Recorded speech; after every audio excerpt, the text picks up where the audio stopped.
Mr. Chairman, I, Ross Herald, am charged by the Lord Lion, King of Arms, to make public and formally present these letters patent granting arms to Aberchirder and Marnock Community Council. With your permission, I shall proclaim them. Aberchirder, a village on the A97 between Huntly and Banff. To all and sundry whom these presents do or may concern, we, Sir Malcolm Ronald Innes of Edengecht, Knight Commander of the Royal Victorian Order, writer to Her Majesty's Signet, Lord Lion, King of Arms, send greeting.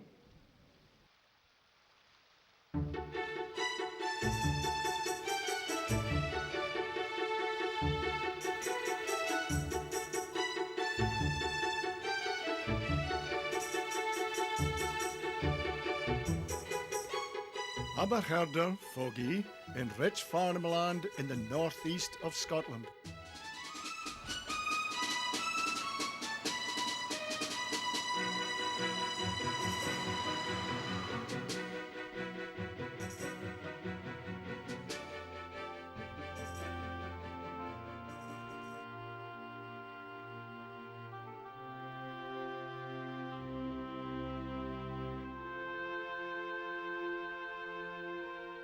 On a site steeped in history, Old Marnock Kirk.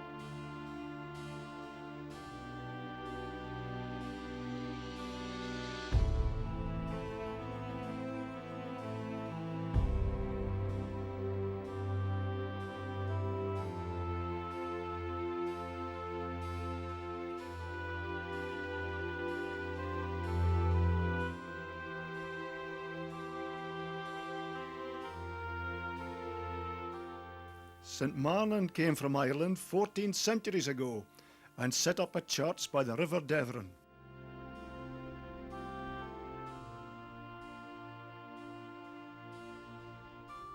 There have been churches here ever since.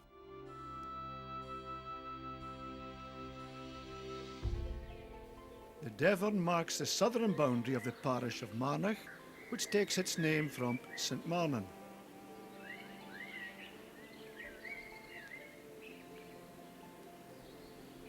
The brig of Marnock was built in 1805 as part of Thomas Shire's Turnpike Road from Banff to Huntly. 3 miles north of here lies Aberchirder.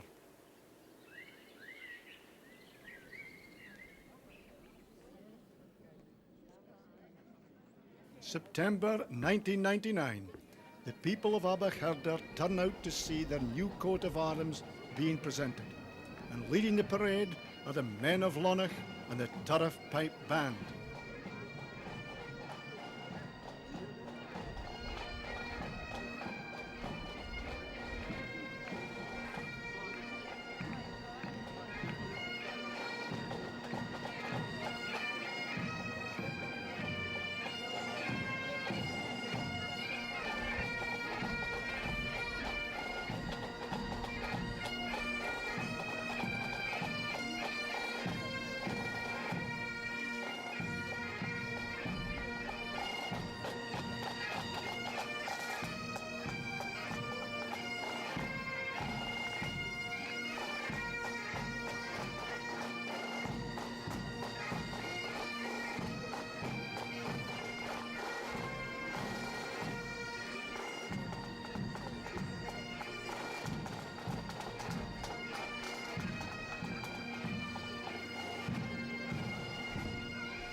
The ceremony is taking place beside the Heineke fountain. It was presented to the town by its first provost.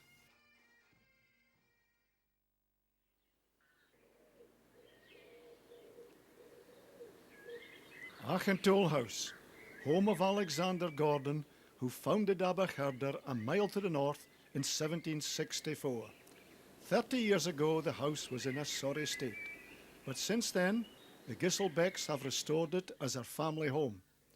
In Alexander Gordon's time, lairds were bringing in new ways of farming, which didn't need so many people to work the land. To give the spare families jobs and homes, the lairds built planned villages. Gordon built Aberchirder on the site of a ferm town called Foggieloan. This is the name many people still use for Aberchirder.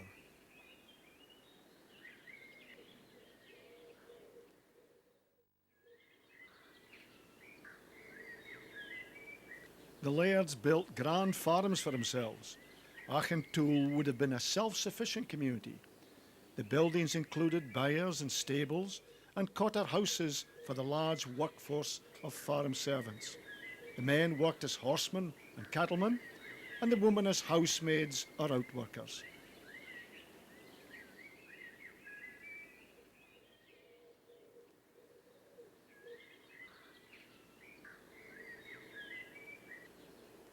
The farm servants were taken on at the local fee market and were paid very little for their 6 months contract.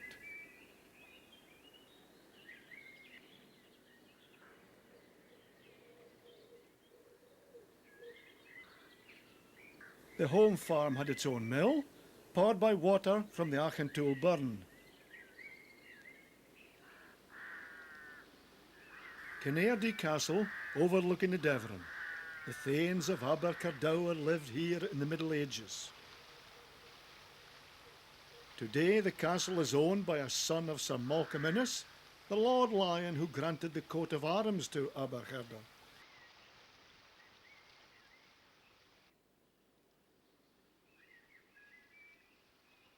The name Aberchirder means the place where the dark waters meet.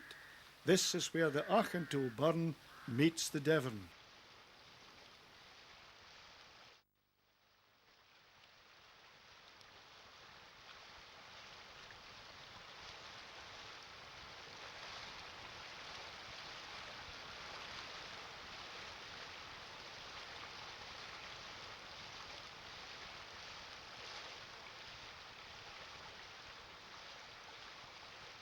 The Devon is famous for its fishing. Visitors from home and abroad come to try out their skills on the salmon and the sea trout.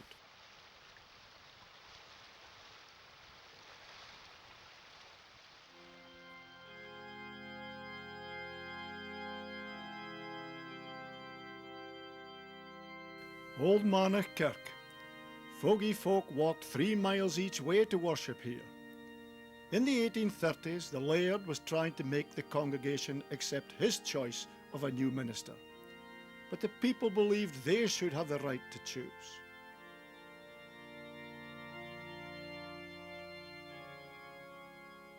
Finally, in 1841, there was a riot in the kirk, and the congregation walked out. They sent out a national appeal for funds, and in under 2 years they had their own kirk in Aberchirder. The case hit the headlines, and over the next 2 years, in what is known as a disruption, congregations all over Scotland followed Marnock's example, and the free kirk was born.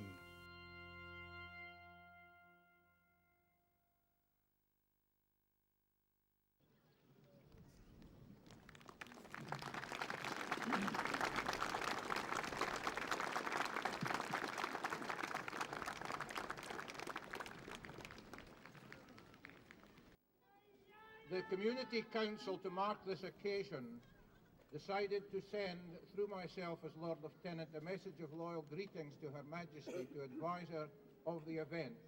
And I'm delighted to say that I've got this communication from Her Majesty the Queen at Balmoral Castle. And it's addressed to Leslie Chalmers, Chairman, Aberchirder and Marnock Community Council, dated today's date, please convey my warm thanks to the members of Aberchirder and Marnock Community Council and the inhabitants of the borough for their kind and loyal message of greetings. I am interested to know that the community is to receive its own coat of arms from Lord Lion, King of Arms, during the course of the celebrations, and I send my congratulations and good wishes to the entire community on this unique and important event.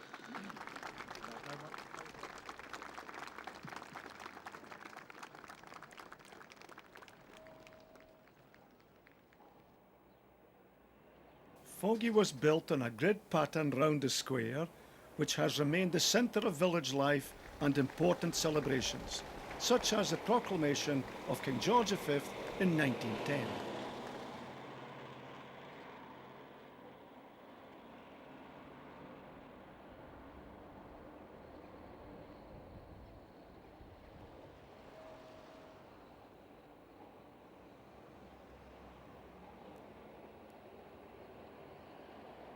The square, which is now a conservation area, hasn't changed much over the years.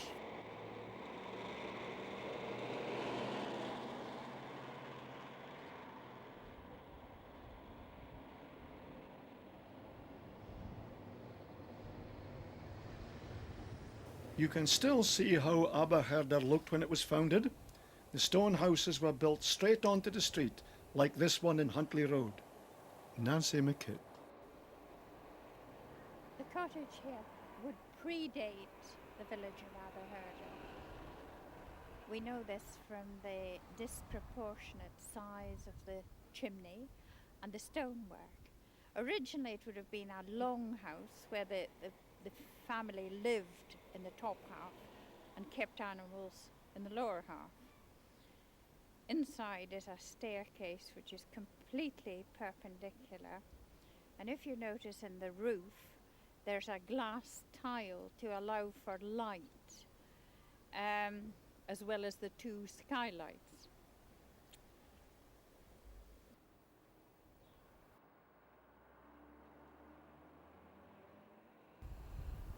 In all stone buildings long ago, but before there was concrete, they used to use the biggest stones they could find for the foundations.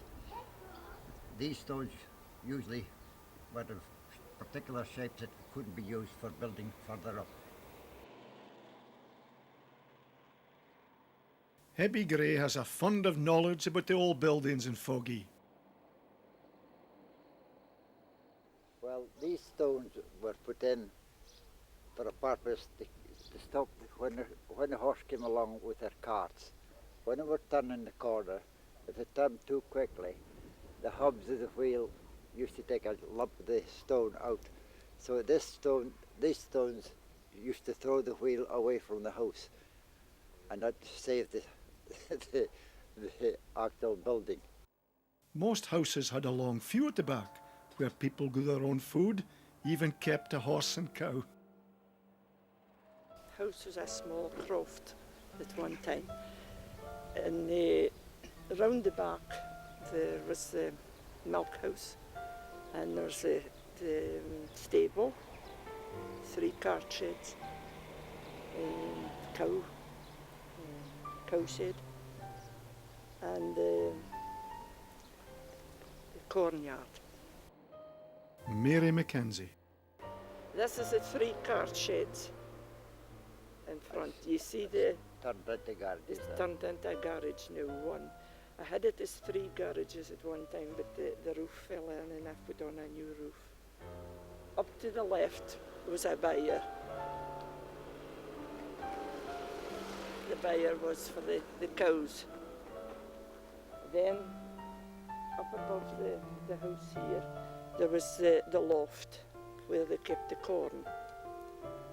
Underneath they used to live. There, this bit here to the left where the shed was a stable. The memorial hall dates from the 1920s. This hall was built by a chap that was brought up in Aberchirder named John Anderson. he had a huge hotel in Blackpool called the Claremont, and he decided that he would like to build a hall in remembrance of the people who died during the First World War. The local is built by a local mason called James Youngson, and it was during just 1924-25 that it was built, but it wasn't opened until 1926. Margaret Colley. Yes, it was nearly burned down before it was started. There was a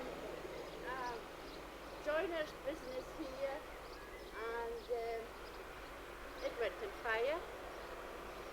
The paint and everything started, and the sawdust and the paint. And of course, in these days there wasn't much of a fire brigade, and the people had to take the water from the house, the main house, down and onto the joinery business, so that, and they were really anxious about the hall. It could have burned down, and that would have been it. This is one of the old houses of Aberchirder. It's 6 by 4. It was occupied up until the 50s. They had different sizes of family, up to 10 children that could have lived in a house like this. The fireplace itself is plain, but they would have had 2 binks, and there would have been the fire would have been in the middle. That's right. And all the cooking would have been done here. One of the things to take a look at is the walls. The wood is wide, the planks, and the roof is narrower. They always seemed to be very dark and dingy places. I think because of the wood was always varnished or whatever. When Parliament made education compulsory in 1872, a number of schools were combined to make what is now known as the Old School. Well, this is a school I went to when I was 5, and I left when I was 15. We got all we're learning down in the bottom here, and these top buildings were a science room. Mr. Gregor took it, and then when he died, I done Mr. Garden, who was my teacher in science. The boys had woodwork, which was the middle room, and then the cooking room was Mr. Heineke, and then Mrs. Cool, which was my teacher in cooking.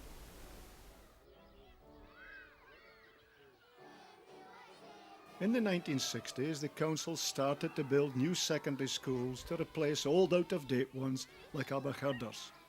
But by the time a new one was ready, the council had decided all secondary pupils would travel to Banff, so Foggie was left with a very spacious, modern primary school.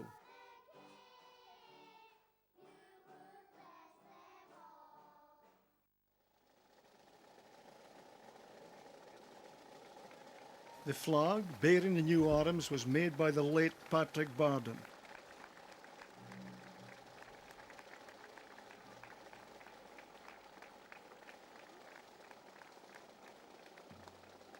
It will be flown on special occasions.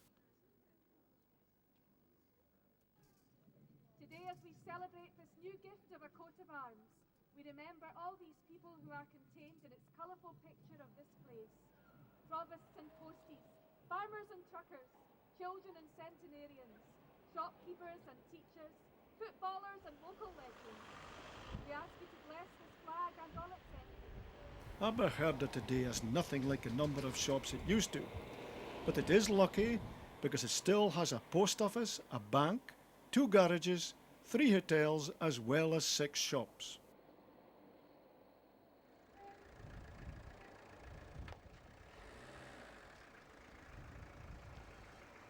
This garage is where the Great North of Scotland railway bus was kept 100 years ago.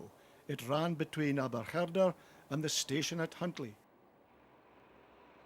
Foggy had its own town council from 1890 until 1974.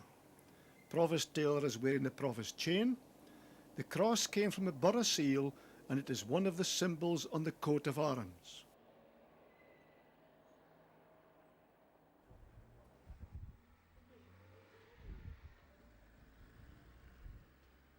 The town council had its own tax office. Until about 100 years ago, the jail was at the top of Main Street.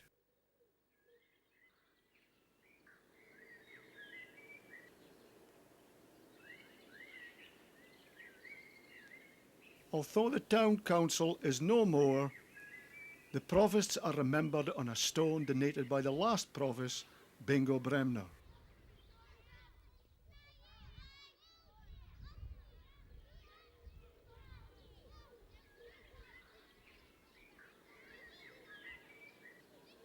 Some children's pastimes are still popular. Margaret Colley. Right, Gemma, this is believed to be St Marnin's Well. It's a natural spring. It's over the time it's built. This is the big stones here, along the sides and at the back. But you see, it's been built up with a dry stone dike along there, and stones in here in the water, so that there won't be an accident for the children. The wildlife come down here and drink at the well. There's deer, there's rabbits, and I think there's a badger. You can see up the side of the well, you can see the roadies, as they call them, where the animals come down. It's a natural dale. It's round and three sides with the entrance, and it's rather a nice, peaceful place. Aberchirder today has a plentiful supply of clean water, but it wasn't always like this.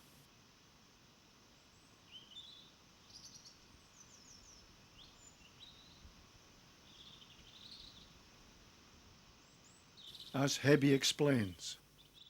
Well, this was one of the original wells. There was actually 3 wells in Aberchirder at that time, and this was one of them. It was used right up to the 1892 or something, around about that time. And there was a new water supply went into the town, which supplied the whole town. But the trouble with that water supply, there wasn't really enough for about the citizens that stayed here. So in the summertime, it usually run dry around about the end of July or August.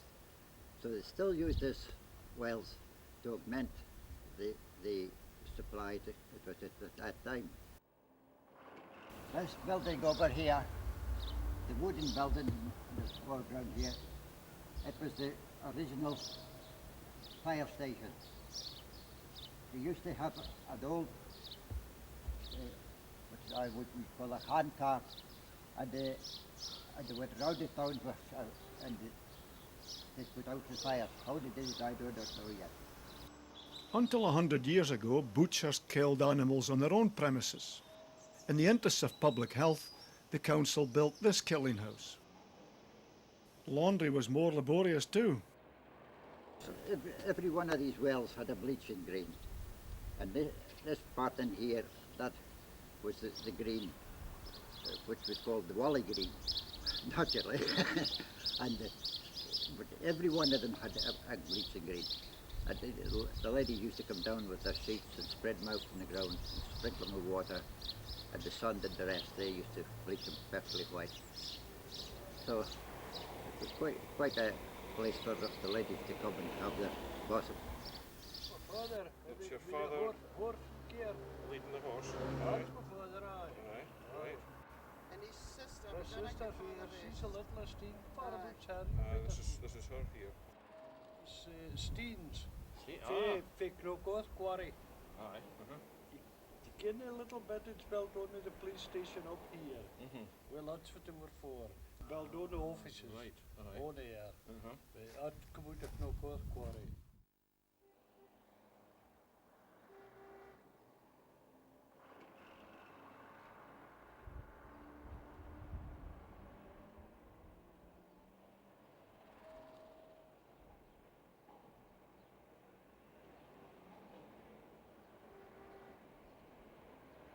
Opposite Freddie Drakey's gardens in North Street is the old grain store. This was a very important building in the town, surrounded as it was by farms. The horse and cart were owned by Drakey's grandfather. A lot of the original houses have been altered over the years or been demolished. Old photos bring back memories for Annie Tunion and Isa Patterson. It would have been round between the two houses here, round end there, that you would have had Rich's Close at the back. And there was people lived there. They had what they called a byre and a stable. And latterly it was a wash house and just shades, like, you know. But that's what used to be. And then up the street here we had the little milk cart. It came in every morning, and you got out with your jug and got your milk. It's clean Whatever. hell. That It's was Taylor clean. Clean hell. Taylor a clean hell. This is Granda and Granny Drummond, and they lived here 71 North Street. And this is their family. Three boys there were farm workers, and the two girls were in domestic servants. And Mum here, this is my mother, and she stayed at home with Granny to do the washing, do the ironing, do the baking, everything there. And This one worked in Robertson the Draper shop.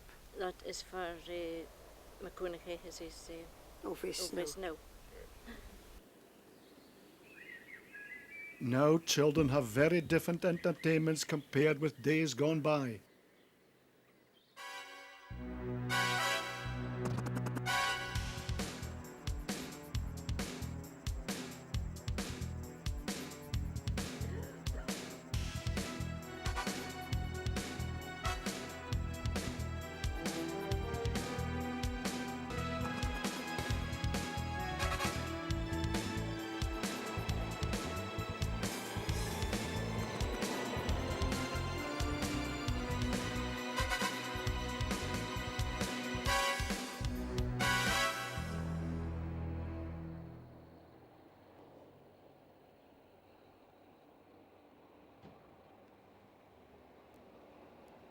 One of the biggest changes over the years has been the way in which shops are run.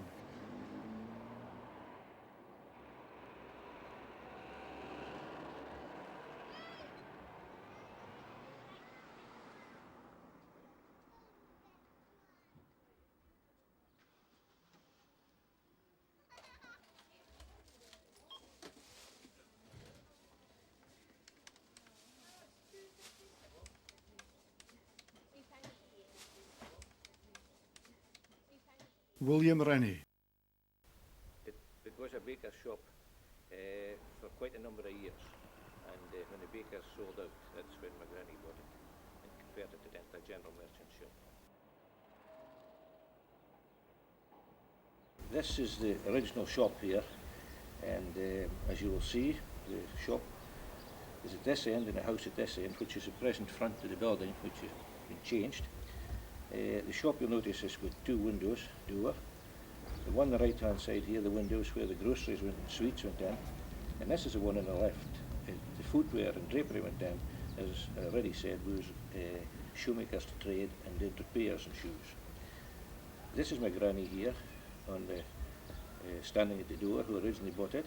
And this is my late father and my granny mother, who took over from him, and some of their friends standing at the front door of the shop.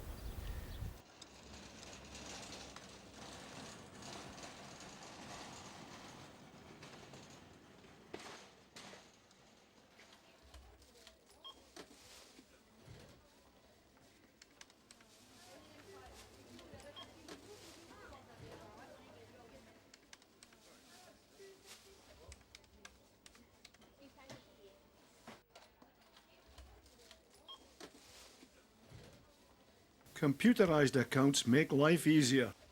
Elmer Rennie. Well, this is a tale at Wilm's Granny started the shop with. It was, of course, there was no decimalisation at that time, and we had to write everything down in the columns here and add it up. The money went in the till, and that was the till we had.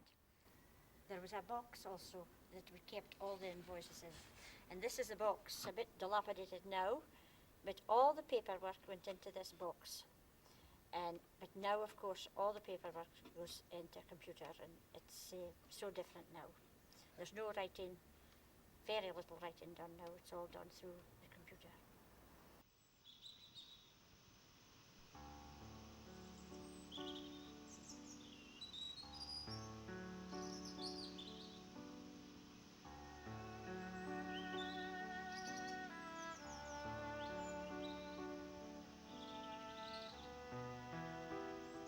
Clean Hill Wood is a great place for a stroll.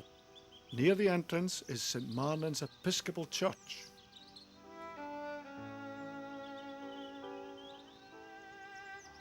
St Marnin's contains a treasure.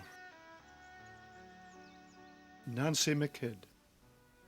William Glasby was an artist, a stained glass artist, born in London and worked from London, and was very eminent at the beginning of the 20th century, at which point he worked for the William Morris Company.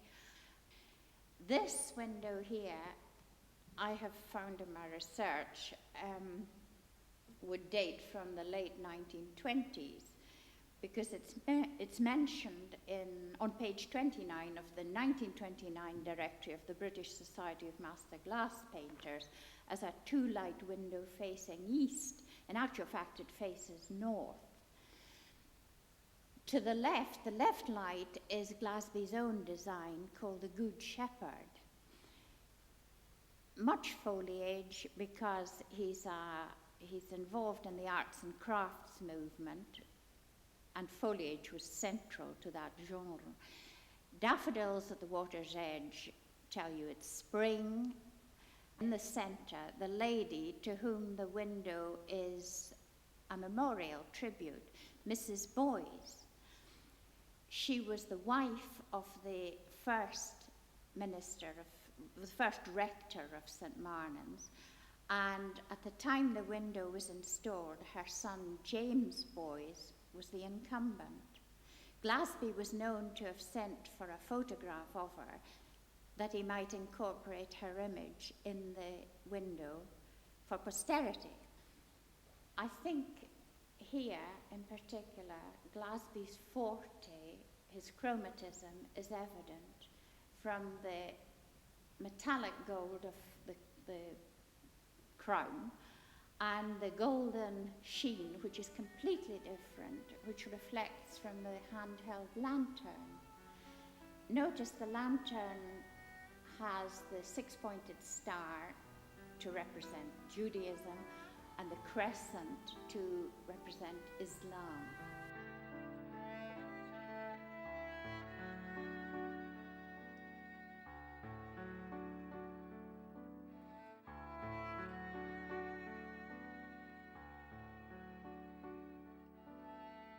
A man who knows Foggie's history well is Hector. Now I have a photograph here of my mother, Bella Hosey, and my uncle, Dod Hosey.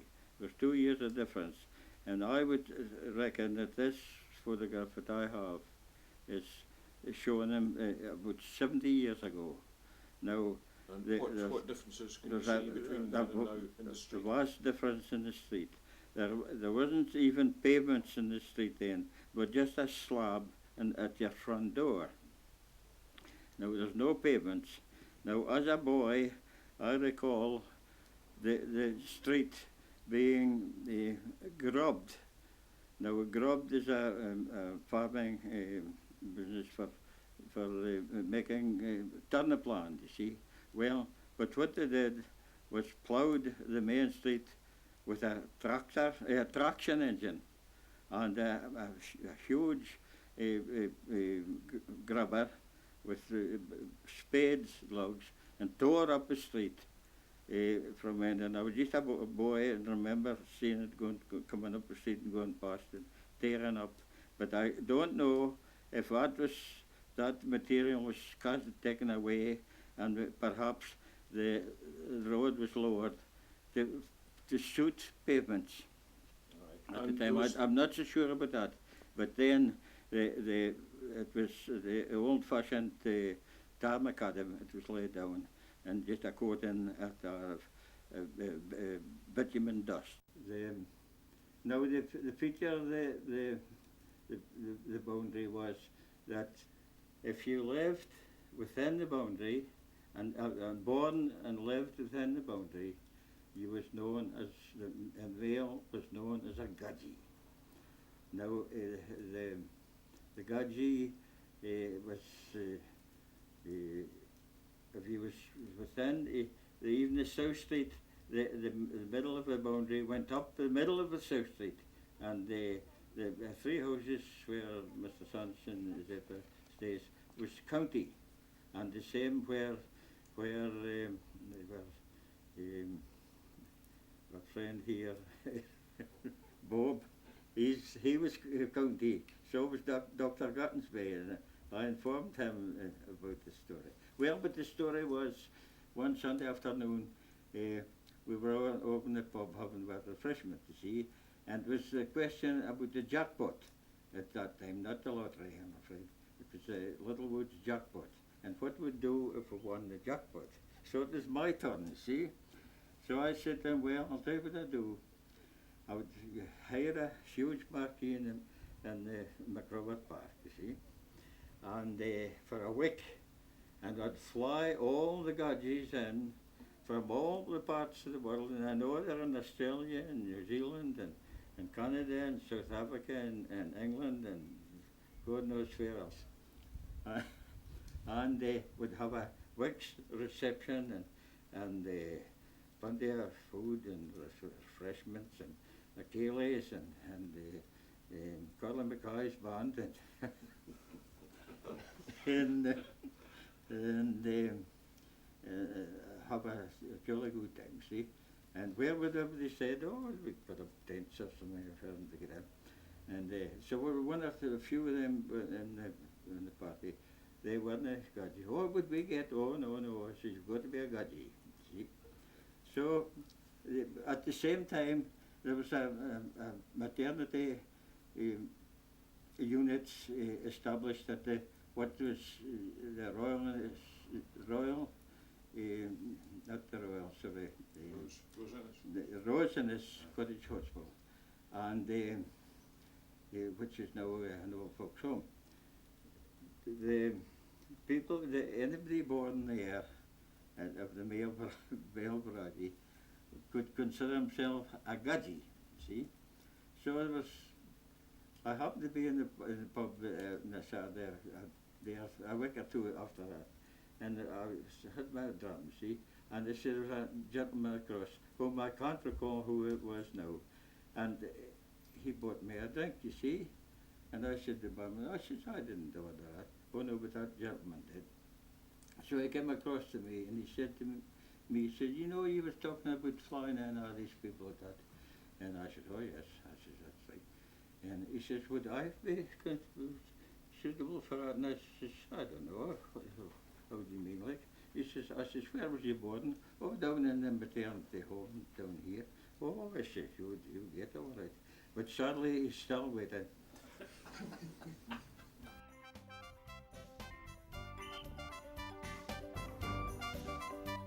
St Marnin's FC is Aberchirder's football team, named after a saint who founded the parish.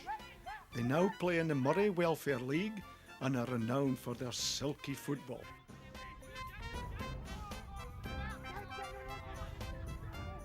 Home games are played at McRobert Park, which has been upgraded by local community association in partnership with Aberdeenshire Council, the National Lottery and the European Regional Development Fund.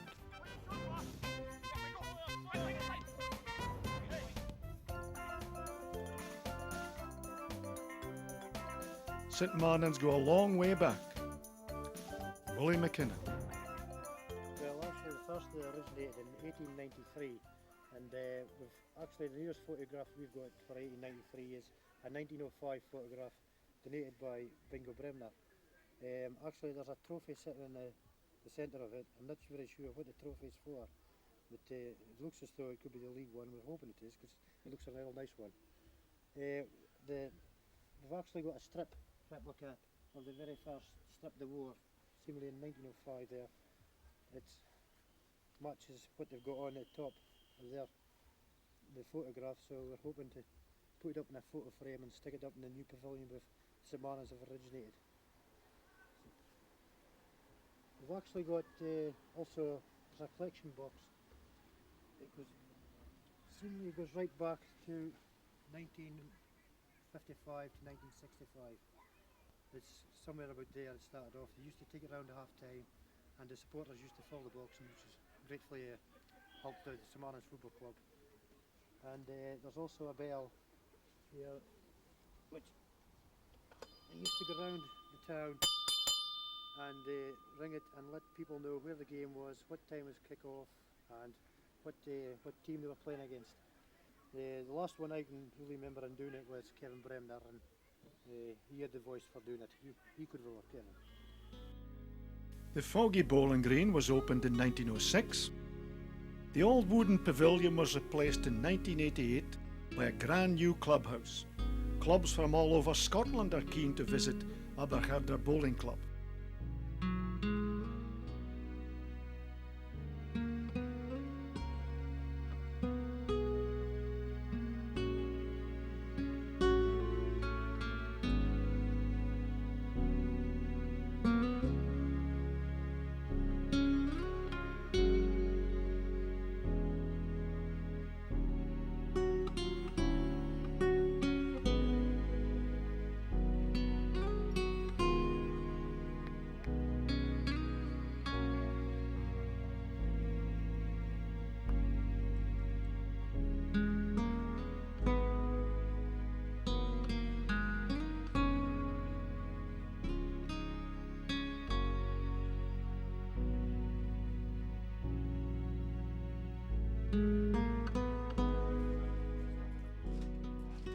So, in Aberchirder today you can still recognise the original planned village, even though there has been a lot of change.